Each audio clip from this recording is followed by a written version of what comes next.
So what's it like being an international student during a pandemic? Technically, I'm not an international student, but I am at the same time. I live in Puerto Rico. I study in Connecticut, so I do have to travel back and forth when the semester starts and when we have the big breaks like Christmas break and summer break. I do go back home. And having to travel through plane during a pandemic can be a little hectic. Even without a pandemic, it's a little hectic, but it just gets worse with the whole COVID situation. Before we get to the traveling part, I had to get a PCR test in order to be able to travel and be accepted at school, which is tough because that means I almost have to get two tests because I don't want to I have to get my test within 5 days of arriving at school. But then I also don't want to risk getting tested like right as I'm gonna leave and not have my results until I land. Because what if I actually test positive? What am I supposed to do? Quarantine in Connecticut? So I always like to get a rapid test first, just to like make sure that I'll probably be negative. Then get my PCR test, which is also a pain because in Puerto Rico the PCR tests were restricted for a small time, and they were only for emergencies or people with like health conditions. So you couldn't get a PCR test without an actual reason or like an emergency reason. So that was also tough. It's just hard to travel through plane. It's not as easy as just packing up the car, driving, and you're there. You have to pack up suitcases, make sure you don't go overweight or anything like that.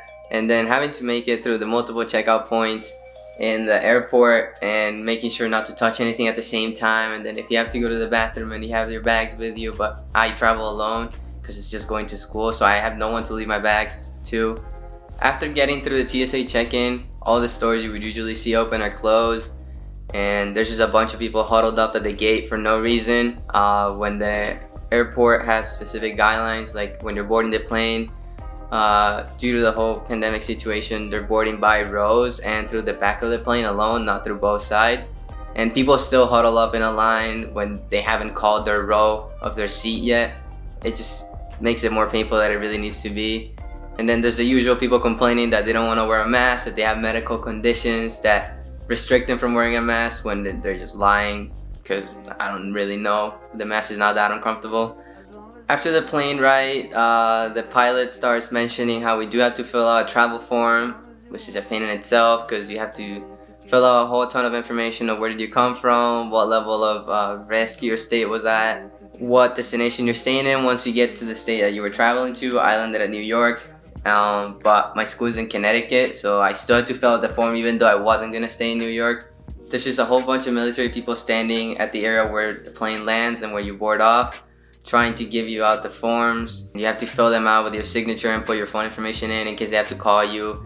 And you also have to submit a negative PCR test if you have one. If you don't, you're supposed to quarantine, but I bet you a whole bunch of people don't. Then you go and grab your suitcases. Again, people huddle up for no reason. You can social distance. Suitcases aren't going anywhere.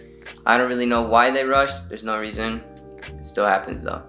Also, once the military workers start giving you the forms, they ask for a negative PCR test, but it's supposed to be 72 hours within your flight. And most labs give you your PCR results 3 to 4 days after your lab test. So it's sort of impossible to get the results that quick unless you know people to rush the results. So it's contradictory because you can't really get results that quickly anyway. So people always have to quarantine, although most people probably don't. After grabbing my bags, it's the same old messy airport where you struggle to find your friends or your family that's coming to pick you up, and the security guards are always telling them to keep on moving. You can't really park to wait for people you're picking up. So here you'll see a video of me struggling to find my friends. They recorded me and I went right past them because I couldn't find their car, and then I had to turn back with, of course, my 2 suitcases and my 2 bags that I had on me. So that was pretty awkward. After getting in my friend's car, first thing you gotta do when you land from a flight is, of course, go to Chick-fil-A. Thankfully it wasn't a Sunday. We don't have Chick-fil-A back in Puerto Rico, so that's the first thing I always like to do. I bought myself 2 meals and then straight back to school. I finally get in the car, we drive back to the school, and of course as soon as I get back to the school I have to go straight into a testing site where they give you these bracelets as proof that you actually got tested. And if you don't get tested, they don't let you into your room, but after you get into your room you can travel around campus, which doesn't make sense either because it's not like after you get tested you don't have COVID. You should still like stay in your room, but I guess the school doesn't want to go to the trouble of having to give people food in their rooms or anything like that. So after you get your bracelet, you're free to go as long as you stay in campus. And now I'm here at school on my cautionary building bubble, campus bubble, state bubble, and country bubble. So as you can tell, nothing with COVID ever makes sense. I'm being tracked by my building staff, the campus staff, plus the government, figuring out where I'm going, where I'm staying, and how long I have to quarantine for. So all my international students, we're in this together. Hopefully this whole ordeal calms down soon and we can go back to the regular stress levels of international travel.